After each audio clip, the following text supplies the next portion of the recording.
Ladies and gentlemen. Happy to be here at the Enterprise Innovation Summit 2021.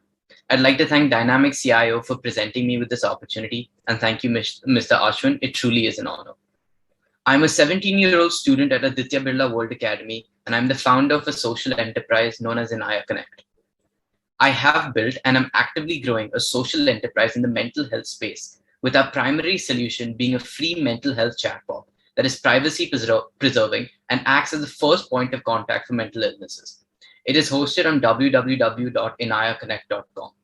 The chatbot was built with three demographics in mind: students, corporates, and senior citizens, with a self help chatbot being developed to cater to all demographics. The chatbot is built to cater to all socioeconomic groups, as it's an affordable solution for low income and underrepresented communities.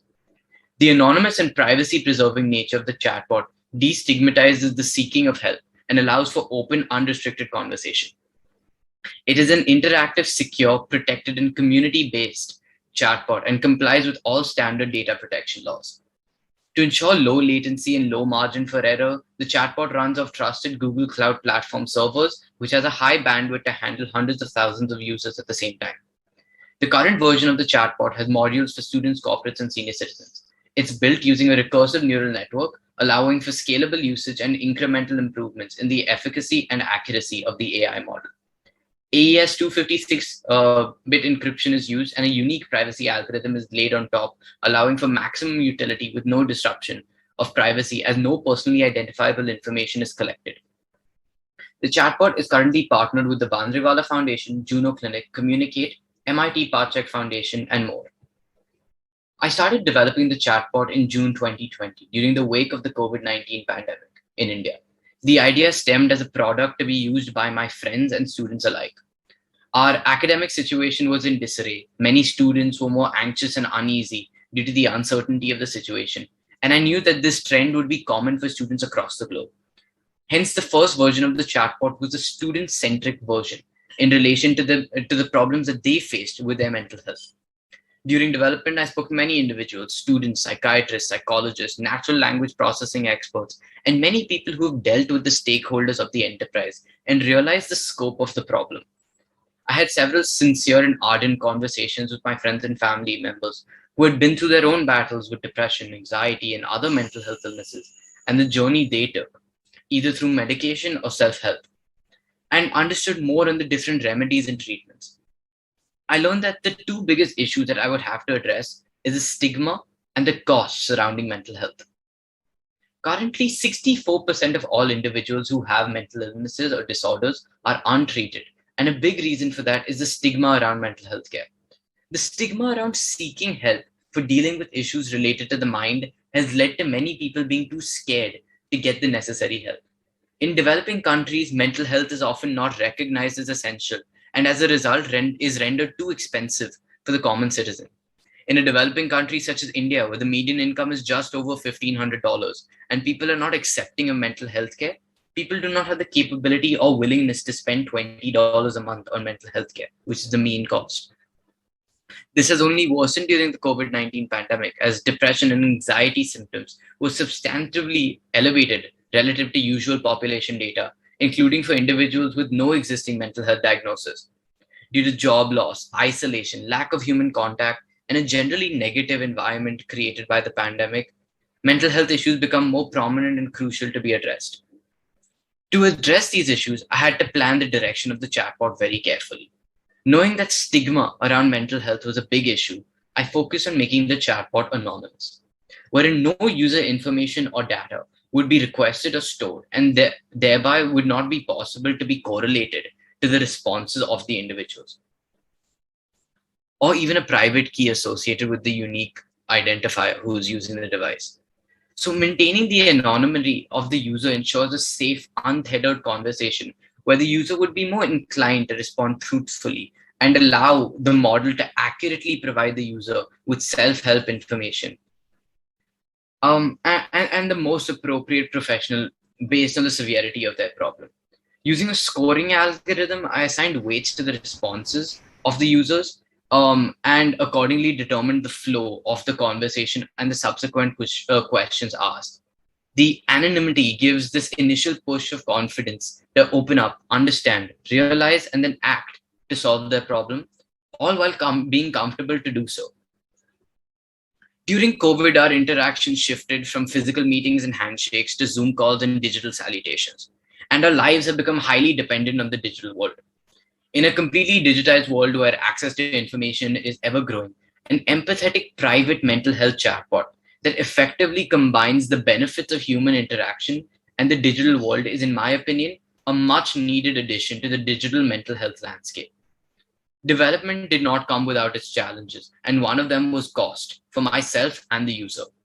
I hosted the chatbot on a public website for all to access without any login system or behind a paywall. To increase awareness around mental health care, show the benefits, and truly help a multitude of people, I believed my product should be free to the general public and be a tool that is accessible to all at a click of a button. Being a student helped address these issues in a more sustainable and economically feasible manner, but it certainly was a challenge that I was presented by. So, the core principle behind building the Inaya chatbot was the concept of social innovation.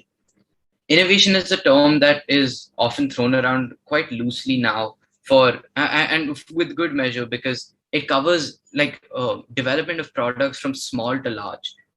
So the power of social innovation is brought out in the power of collective good.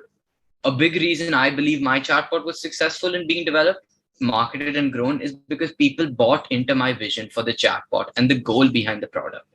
The true power lies in the collective strengths in the people who buy into a vision and help make it a reality. Because you're essentially turning problems you and countless others face on a daily basis into a real world solution. The capability for change is that much greater.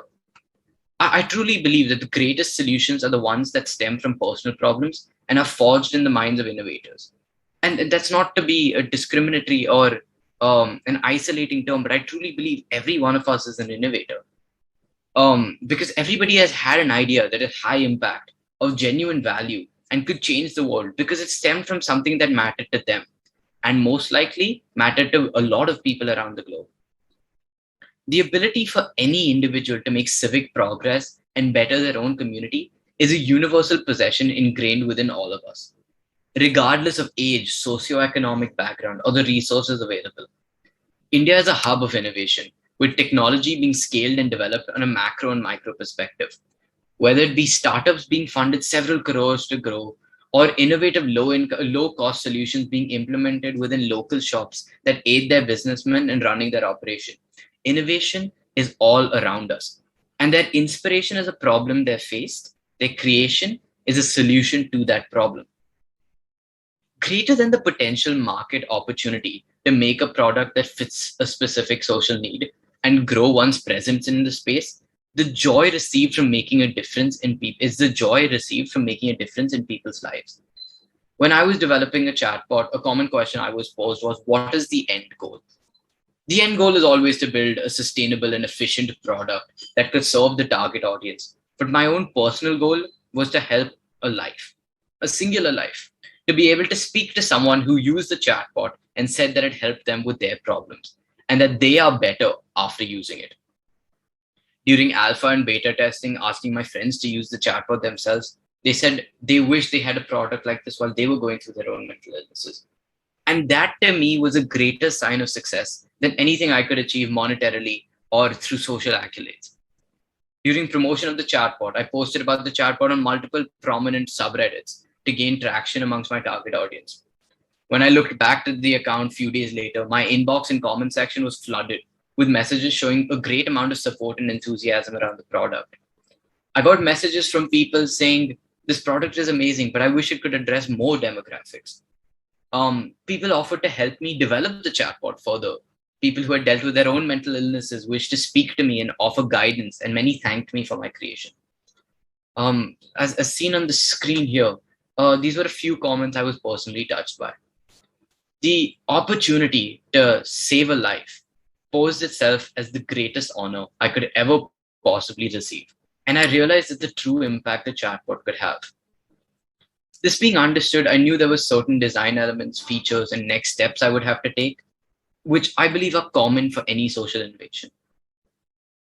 So when developing the chatbot, I knew certain elements aside from just privacy would be necessary to ensure the chatbot was an effective and efficient tool to be used.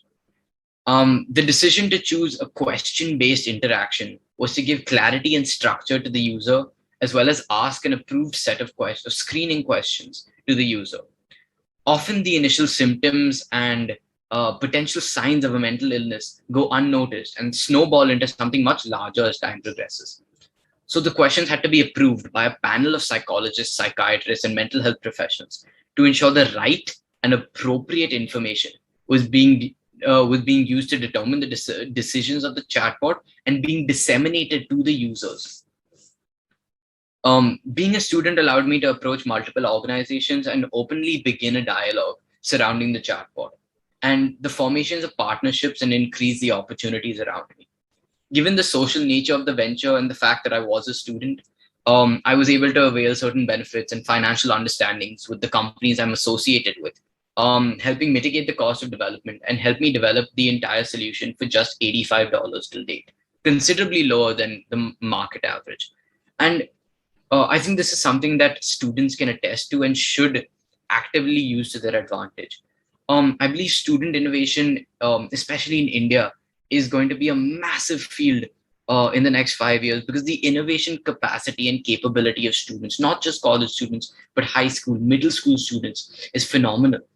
You see students much like my age, 15, 16, 17, 18-year-old students, developing products that are now being tested by the government, developing products that have been used during the COVID-19 pandemic by organizations. And I believe that student innovation is the next footstep, like the footpath for India to truly progress as the innovation capital of the world. As I spoke to more individuals, I started to realize this, and I started to realize the potential of a product that I had created, especially in a country that was rapidly moving and shifting to digital technologies. And I knew that a more conversive, impactful, and robust chatbot would be necessary. I also knew that it could not be done alone. I began to build out an advisory team and a panel of digital health experts, natural language processing savants, and psychiatrists and mental health professionals with decades of experience from around the globe. I began to form partnerships and connections with individuals and organizations from India, the United States, the UK, and more. I spoke to personal heroes like Professor Ramesh Raskar from MIT about the chatbot and about the COVID-19 situation and how this could potentially help people around the globe and people at universities, students, professors, and individuals in the Massachusetts area. The tool that now is currently being alpha tested and is soon to be launched, that is currently being tested around the globe, is a self-help chatbot, which will be able to understand and interpret over 25 emotions in over 350 circumstances of mental illness and provide generalized self-help tools and tips and give the user the option to connect a specialized mental health professional. Having tested over 9 million inputs on the chatbot, the circumstances may range from social anxiety in school to mistreatment in the workplace and cover a wide array of demographics and individuals. It'll be more interactive as the chatbot will actively search through and understand the inputted messages from the user and provide effective self-help tools and tips that will be provided and approved by a panel of psychologists and psychiatrists. Having worked with people from multiple organizations, Fortune 500 organizations, and working alongside NLP experts was a tremendous help, as the complex nature of the code was required thoughtful planning and expertise. Alongside the chatbot, Inaya Connect will feature a speaker series with prominent professionals and influencers who are advocates for mental health care and raise awareness, as well as an expert blog series and multiple self-help tools that could be accessed for free on the website.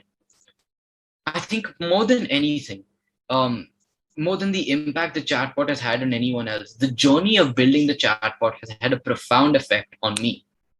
From a technical standpoint, I'm a different person to who I was a year ago when I first created the chatbot. I'm now proficient at Python, TensorFlow, Dialogflow, and multiple frameworks and architectures, and have a clear understanding of how to build products using the technologies I've learned. I'm a volunteer at MIT Parcheck Foundation, working on predictive modeling and variant modeling for the COVID-19 pandemic. and working on mental health solutions for Indonesia, India, and the Asian subcontinent. My skills have been refined in the multiple renditions of the chatbot, as well as my other ventures and projects.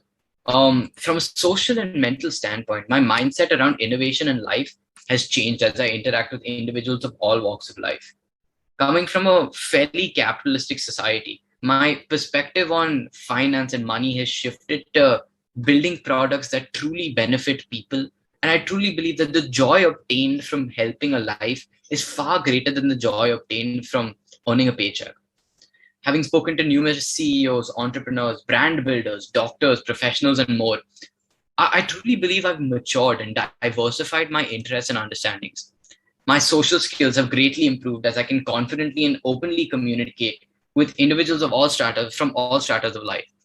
I've been blessed with numerous opportunities to speak to high impact individuals who've helped grow the chatbot and have been fortunate enough to be covered by Dynamic CIO and the Indian Express in publications. I'm truly honored and humbled by this entire journey. As with any product, I face many obstacles and hurdles, but through the building of a mental health chatbot, I find myself having been more composed, having become more composed and patient. My own awareness for the range of problems people have faced and people do face has increased. And it sort of grew linearly as the chatbot's architecture grew. My attitude shifted from being one to project my own ideas first to listening to multiple perspectives and creating a joint and diverse vision in my head. I'm motivated to do better and know that the next chatbot is not the end for Inaya Connect. I hope to grow to the chatbot further, increase my interactions with individuals around the globe, form meaningful partnerships, and have the opportunity to speak at more innovation summits like this. I'd like to thank the Enterprise Innovation Summit for having me here today. And a big thank you to Mr. Ashwin and Mr. Rahul for inviting me to this platform. I would love to connect with anyone who has an idea that they would like to grow, or any ideas, feedbacks, or tips on how I can grow my venture and touch the lives of countless others. My email is attached on the screen, and my social channels are always open for conversation. I look forward to interacting with more individuals on a daily basis and hope to create a significant impact with Inaya Connect. Thank you for your time.